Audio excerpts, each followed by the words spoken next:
ನಮಸ್ಕಾರ. Karnataka teacher eligibility test ಪ್ರವೇಶ ಪತ್ರವನ್ನು ನೀವು ಡೌನ್ಲೋಡ್ ಮಾಡ್ಕೊಂಡ್ರಿ ಅಂದ್ಕೊಳ್ತೀನಿ. ನಂದು ಕೂಡ ಪರೀಕ್ಷೆ ಇದೆ ಡಿಸೆಂಬರ್ 7ಕ್ಕೆ, ನಿಮ್ಮದು ಕೂಡ ಇದೆ ಅಂತ ನಾನು ನಂಬಿದ್ದೀನಿ. ಹಾಗಾದರೆ ಪರೀಕ್ಷೆಯನ್ನು ಬರೆಯೋಕ್ಕಿಂತ ಮೊದಲಿಗೆ ನಮ್ಮ ಸಮವಸ್ತ್ರ ಹೆಂಗಿರಬೇಕು, ಪರೀಕ್ಷೆ ಬರೆಯೋಕ್ಕಿಂತ ಮೊದಲಿಗೆ ಎಷ್ಟು ನಿಮಿಷದ ಮೊದಲು ಹೋಗಬೇಕು, ನಾವು ಏನೆಲ್ಲ ವಿಷಯಗಳನ್ನು ನಾವು ಅಲ್ಲಿ ನೆನಪಿಟ್ಕೊಳ್ಬೇಕಾಗತ್ತೆ, ಯಾವೆಲ್ಲ ವಿಷಯಗಳನ್ನು ನಾವು ಅನುಸರಿಸಬೇಕಾಗತ್ತೆ. ಯಾಕೆಂದರೆ ಇದು ನಾನು ಪರೀಕ್ಷೆ ಬರಲಿಕ್ಕಂತೂ 4 ಸರಿ ಆಯಿತು. ಸೊ ನಾನು ಯಾವ್ಯಾವ ರೀತಿಯೊಳಗೆ ನಾನು ಸ್ಟೆಪ್ಸನ್ನು ಫಾಲೋ ಮಾಡಿದೆ ಮತ್ತು ನನ್ನ ಸ್ಕೋರ್ ಜಾಸ್ತಿ ಆಗಲಿಕ್ಕೆ ಇವೆಲ್ಲ ವಿಷಯಗಳು ಕೂಡ ಪರೋಕ್ಷವಾಗಿ ಹೆಲ್ಪ್ ಆಗಿದ್ದಾವೆ. ನಿಮಗೂ ಕೂಡ ಇವು ಹೆಲ್ಪ್ ಆಗ್ತವೆ. ಪಾಯಿಂಟ್ ನಂಬರ್ 1, ಈ ನಾವು ಹಾಲ್ ಟಿಕೆಟನ್ನು ನೀಟಾಗಿ ಡೌನ್ಲೋಡ್ ಮಾಡ್ಕೋಬೇಕು ಮತ್ತು ಪ್ರಿಂಟೌಟ್ ತೆಗೆದುಕೊರಿ. ಅದನ್ನು ನಾವು ಸರಿಯಾಗಿ ಏನು ಮಾಡಬೇಕಂತಂದ್ರೆ ಓದಬೇಕು. ನಾವು ಹಾಲ್ ಟಿಕೆಟ್ ಒಳಗಿರುವಂತಹ ಸೂಚನೆಗಳನ್ನು ಓದ್ರಿ. ಈಗ ನಾನು ಕೂಡ ಕೆಲವಷ್ಟು ಸೂಚನೆಗಳನ್ನು ಹೇಳ್ತೀನಿ, ಮುಖ್ಯವಾಗಿರೋದನ್ನು. ಇಲ್ಲಿ ನೋಡಿರಿ, ನೀವು ಪೇಪರ್ 1 ಮತ್ತು ಪೇಪರ್ 2 ಎರಡೂ ಕೂಡ ಹಾಕಿದರೆ ಎರಡೂ ಕೂಡ ಪರೀಕ್ಷೆನ ಬರೀರಿ. ಯಾರು ಪೇಪರ್ 2 ಹಾಕಿದರೆ ನಿಮಗೆ ಮಧ್ಯಾಹ್ನದೊಳಗೆ ಪರೀಕ್ಷೆ ಇರ್ತದೆ. ಈಗ ವಿಷಯ ಬಂದಿರೋದು ಏನಪ್ಪ ಅಂತಂದರೆ ವಸ್ತ್ರ ಸಂಹಿತೆ ಅಂತ. ಡ್ರೆಸ್ ಕೋಡ್ ಹೆಂಗಿರಬೇಕಂತಂದ್ರೆ ಶುಭ್ರವಾಗಿರಬೇಕು ಮತ್ತು ನೀಟಾಗಿರಬೇಕು. ಏನು ಹೊಂದಿರಬೇಕು, ವಿಶೇಷವಾಗಿ ನಾನು ಹುಡುಗರಿಗೆ, ಪುರುಷರಿಗೆ ಏನು ಹೇಳ್ತೀನಿ ಅಂತಂದರೆ ಸಿಂಪಲ್ ಆಗಿರುವಂಥ ಟಿ ಶರ್ಟ್ ಹಾಕೊಂಡು ಹೋಗ್ರಿ, ಓಕೆನಾ. ಅದ್ರ ಜೊತೆಗೆ ಸಾಧ್ಯವಾದಷ್ಟು ಫಾರ್ಮಲ್ ಪ್ಯಾಂಟನ್ನು ಹಾಕೊಂಡು ಹೋಗ್ರಿ. ಅಲಾಂಗ್ ವಿತ್ ದ್ಯಾಟ್ ನೀವು ಇಲ್ಲ ನನಗೆ ಜೀನ್ಸ್ ನಡೀತದೆ ಅಂತಂದರೆ you can go with that jeans. But ನನ್ನ ಪ್ರಕಾರ ಯಾಕೆ ನೀವು ಜೀನ್ಸ್ ಪ್ಯಾಂಟಲ್ಲಿ ಹೋಗಬೇಡ್ರಿ ಅಂತಂದರೆ, ಸೊ ಅಲ್ಲಿ ಅವ್ರು ಏನು ಮಾಡ್ತಿದ್ದಾರೆ, ನಿಮ್ಮನ್ನು ತಪಾಸಣೆಯನ್ನು ಮಾಡ್ತಾ ಇದ್ದಾರೆ. ಸೊ ಹೀಗಾಗಿ ಆಲ್ಮೋಸ್ಟ್ ಬೇರೆ ದೊಡ್ಡ ಪರೀಕ್ಷೆಗೆಲ್ಲ ಜೀನ್ಸ್ ಅಲಾವ್ ಇಲ್ಲ. ಸೊ ಹೀಗಾಗಿ ಮತ್ತೊಂದು ವಿಷಯ ಏನಪ್ಪ ಅಂತಂದರೆ, ಈಗ ಮಹಿಳೆಯರಿಗೆ ಬಂದುಬಿಟ್ರೆ, ಓಕೆನಾ, ಹುಡುಗಿಯರಿಗೆ ಬಂದುಬಿಟ್ರೆ ಚೂಡಿದಾರ್ ಆದರೂ ಹಾಕೊಂಡು ಹೋಗ್ಬೋದು, ಮತ್ತು ನೀವು ಸೀರೆ ಏನಾದರೂ ಕೂಡ ಹಾಕೊಂಡು ಹೋಗ್ಬೋದು.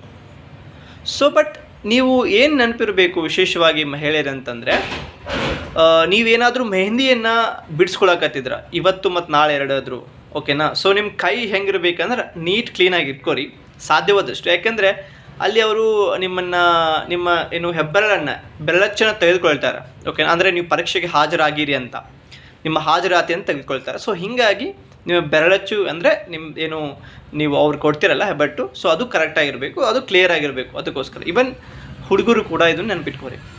ಮತ್ತು ಇನ್ನೊಂದು ವಿಷಯ ಏನಪ್ಪ ಅಂತಂದರೆ, ಈ ಹಾಲ್ ಟಿಕೆಟ್ನ ಒಳಗಡೆ ನಿಮ್ಮ ಫೋಟೋ ಸರಿ ಬಂದಿಲ್ಲ ಅಂತಂದರೆ ದಯವಿಟ್ಟು ಕೂಡ ಒಂದಿಷ್ಟು ಫೋಟೋಗಳು, 2 ಫೋಟೋಗಳನ್ನು ತೊಗೊಂಡು ಹೋಗ್ರಿ.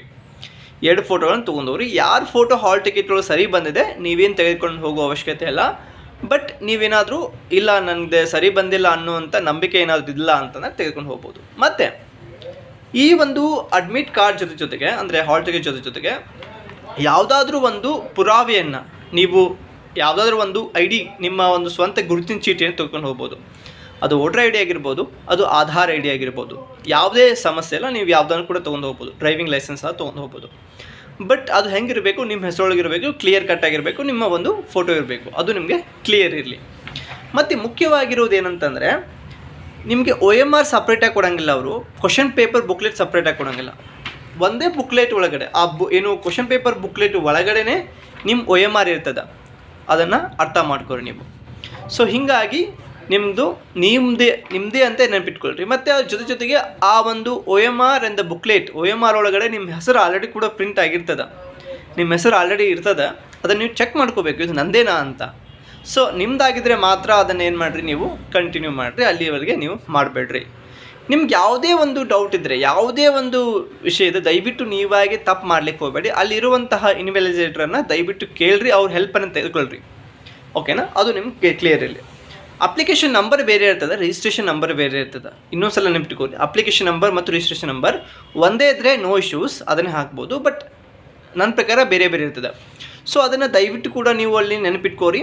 ಒಂದು ವೇಳೆ ನಿಮಗೆ ಅಗೇನ್ ಮತ್ತೆ ಸಮಸ್ಯೆ ಬಂದರೆ ಅಲ್ಲಿರುವಂತಹ ಪರೀಕ್ಷಾ ಕೊಠಡಿ ಮೇಲ್ವಿಚಾರಕರನ್ನು ದಯವಿಟ್ಟು ಕೂಡ ನೀವು ಕೇಳ್ಬೋದು.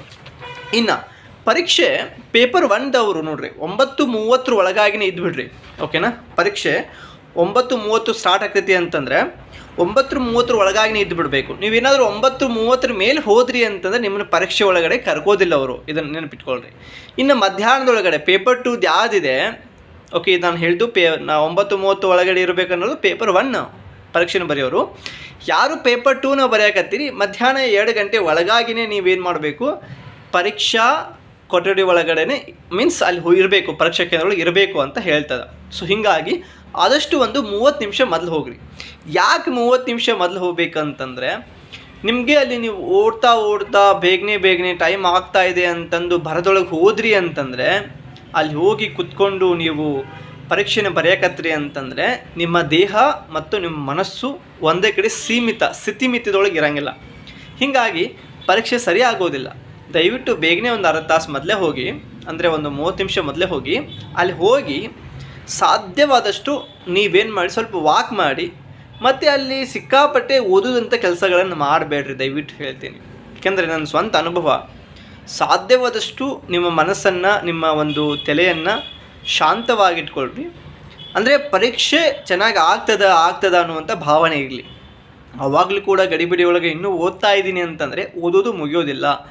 ಪರೀಕ್ಷಾ ಸೆಂಟರ್ ಒಳಗೆ ಹೋಗಿ ಬರೆಯೋಕ್ಕಿಂತ ಮೊದಲಿಗೆ ಕೂಡ ಅಲ್ಲಿ ಹೋಗಿ ಬರೆಯೋವರೆಗೂ ಕೂಡ ಓದೋದು ಮುಗಿಯೋಂಗಿಲ್ಲ. ಸೊ ಹೀಗಾಗಿ ಒಂದು ಅರ್ಧ ತಾಸು ಮೊದಲೇ ನೀವು ಓದೋದನ್ನು ಬಿಟ್ಟು ಬಿಡ್ರಿ, ದಯವಿಟ್ಟು ಹೇಳ್ತೀನಿ. ಮತ್ತು ಸಾಧ್ಯವಾದಷ್ಟು ಯಾರಿಗಾದರೂ ಮೋಟಿವೇಶನ್ ಸಾಂಗ್ಸನ್ನು ನೀವು ಕೇಳ್ಬೋದು, ಓಕೆನಾ. ಒಂದು ಇಯರ್ಫೋನ್ ಹಾಕ್ಕೊಂಡು ಅಥವಾ ಏರ್ಬಡ್ಸ್ ಹಾಕ್ಕೊಂಡು ನೀವು ಮೋಟಿವೇಶನ್ ಸಾಂಗನ್ನು ಕೇಳ್ಬೋದು. ಅದು ನಿಮ್ಮ ಎಕ್ಸಾಮ್ಸಿಗೆ ಬಹಳ ಹೆಲ್ಪ್ ಆಗುತ್ತೆ, ಓಕೆನಾ. ಇದು ನಿಮಗೆ ಇರಲಿ, ಪಾಸಿಟಿವ್ ಥಾಟ್ಸ್ ಇರಲಿ, ಕೂಲಾಗಿ ಬರೀರಿ. ಮತ್ತು ಸಾಧ್ಯವಾದಷ್ಟು ಒಂದು 15 ನಿಮಿಷ ಮೊದಲೇ ಹೋಗಿ, ಅಂದರೆ ಈಗ 2 ಗಂಟೆ ಒಳಗೆ ಹೋಗಿನೇ ನಿಮ್ಮ ಒಂದು ರೂಮ್ ಒಳಗಡೆ ನೀವು ಕುತ್ಕೋರಿ, ಓಕೆನಾ. ಇದು ನಿಮ್ಗೆ ಕ್ಲಿಯರ್ ಇರಲಿ. ಮತ್ತೊಂದು ಒಳ್ಳೆಯ ವಿಚಾರ ಏನಪ್ಪ ಅಂತಂದರೆ, ಅಲ್ಲಿ ಕ್ವಶನ್ ಪೇಪರನ್ನು ಬುಕ್ಲೆಟನ್ನು ಕೊಟ್ಟ ಮೇಲೆ ಸಾಧ್ಯವಾದಷ್ಟು ನೀವೇನು ಮಾಡಿ, ನಾನು ಚೆನ್ನಾಗಿ ಓದಿದ್ದೀನಿ, ಪರೀಕ್ಷೆ ಸರಿ ಆಗ್ತದೆ, ನಾನು ಎಲ್ಲ ಪ್ರಶ್ನೆನ ಅಟೆಂಡ್ ಮಾಡ್ತೀನಿ, ಗೊತ್ತಿಲ್ಲದೆ ಇರುವಂಥ ಪ್ರಶ್ನೆಗಳನ್ನು ಬಿಡ್ತೀನಿ, ಓಕೆನಾ. ನನಗೇನು ಸ್ಟಾರ್ಟಿಂಗ್ ಇರಲ್ಲ, ನನಗೆ ಸ್ಟಾರ್ಟಿಂಗ್ ಏನು ಗೊತ್ತಿಲ್ಲ ಅವುಗಳನ್ನ ಬಿಡ್ತೀನಿ, ಗೊತ್ತಿರೋದನ್ನು ಅಟೆಂಡ್ ಮಾಡ್ತೀನಿ. ಇದನ್ನು ನೀವು ಸ್ಪಷ್ಟವಾಗಿ ಕ್ಲಿಯರಾಗಿ ಹೇಳ್ಕೊರಿ. 1 ಪ್ರಶ್ನೆ 2 ಪ್ರಶ್ನೆ 3 ಪ್ರಶ್ನೆ ಕಷ್ಟ ಬರ್ಬೋದು, 4ನೇ ಪ್ರಶ್ನೆ 5ನೇ ಪ್ರಶ್ನೆ ಈಸಿ ಬರ್ತದ ಅನ್ನುವಂತಹ ಮಾತನ್ನು ನಿಮಗೆ ನೀವೇ ಕಣ್ಣು ಮುಚ್ಕೊಂಡು ಹೇಳ್ಕೋಬೇಕು. ಕೆಲವೊಬ್ಬರು ಹೇಳ್ತಾರೆ, ಕೆಲವೊಬ್ರು ಧ್ಯಾನ ಮಾಡಂತಾರೆ, ಬಟ್ ನೀವು ಕಣ್ಣು ಮುಚ್ಕೊಂಡು ಇವುಗಳನ್ನೆಲ್ಲ ನಿಮಗೆ ನೀವು ಹೇಳ್ಕೋಬೇಕು. ಪರೀಕ್ಷೆ ಸರಿ ಆಗ್ತದೆ, ನಾನು ಸರಿ ಬರಿತೀನಿ ಅನ್ನುವಂಥ ಆತ್ಮವಿಶ್ವಾಸ, ದೃಢ ನಂಬಿಕೆ ನಿಮ್ಮ ಕಡೆ ಇರಬೇಕು. ಇದು ನಿಮಗೆ ಕ್ಲಿಯರ್ ಇರಲಿ.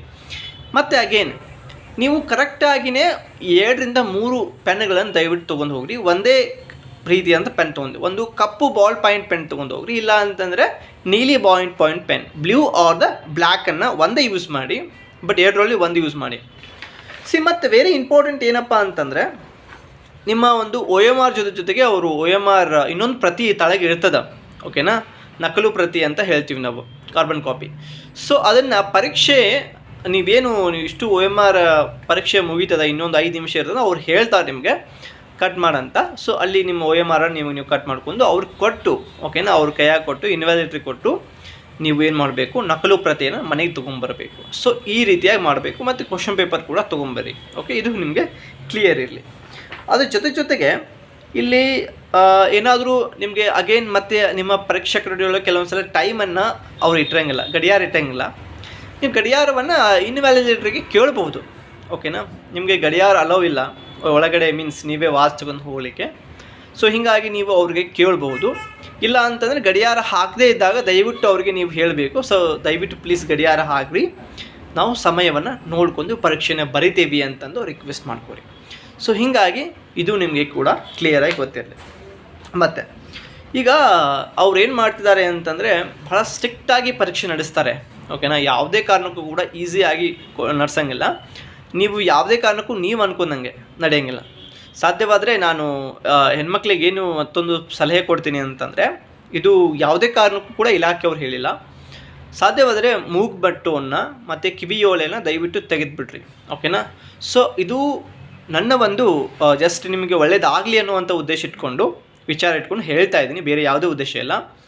ಸೊ ಹೀಗಾಗಿ ಅದ್ರ ಬಗ್ಗೆ ಯಾವುದೇ ಕೂಡ ಸೂಚನೆಯನ್ನು ಅವ್ರು ಕೊಟ್ಟಿಲ್ಲ ಇದರೊಳಗಡೆ, ಬಟ್ ಹೇಳಿಕ್ಕೆ ಬರೋಂಗಿಲ್ಲ, ಅಲ್ಲಿ ನಿಮಗೆ ತೆಗೆಸ್ಬಾರ್ದವರು.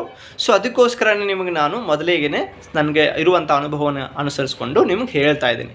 ಐ ಹೋಪ್ ಇವತ್ತಿನ ನನ್ನ ವಿಡಿಯೋ ನಿಮಗೆ ಹೆಲ್ಪ್ ಆಗ್ತಾ ಇದ್ದರೆ ದಯವಿಟ್ಟು ನಿಮ್ಮ ಸ್ನೇಹಿತರು ಕೂಡ ಶೇರ್ ಮಾಡಿ, ಮತ್ತು ಅವರು ಕೂಡ ನಾನು ಏನೇನು ಹೇಳಿದ್ದೇನೆ ಅವರು ಕೂಡ ಅದನ್ನು ಪಾಲನೆ ಮಾಡಲಿ, ಪರೀಕ್ಷೆ ಒಳಗೆ ಚೆನ್ನಾಗಿ ಬರೀಲಿ ಅನ್ನೋದು ಕೂಡ ನಿಮ್ಮ ಇಬ್ಬರದ ಭಾವನೆ ಆಗಲಿ. ಪರೀಕ್ಷೆ ಅದ್ಭುತವಾಗಿ ಬರೀರಿ. ಹೆಂಗಾಯಿತು ಪರೀಕ್ಷೆ ಅಂತಂದ ಮೇಲೆ ನನಗೆ ಈ ವಿಡಿಯೋನ ಕಮೆಂಟ್ ಮಾಡಿ, ನಾನು ನಿಮಗೆ ಸದಾ ಕಾಯ್ತಾ ಇರ್ತೇನೆ. ನಮಸ್ಕಾರ.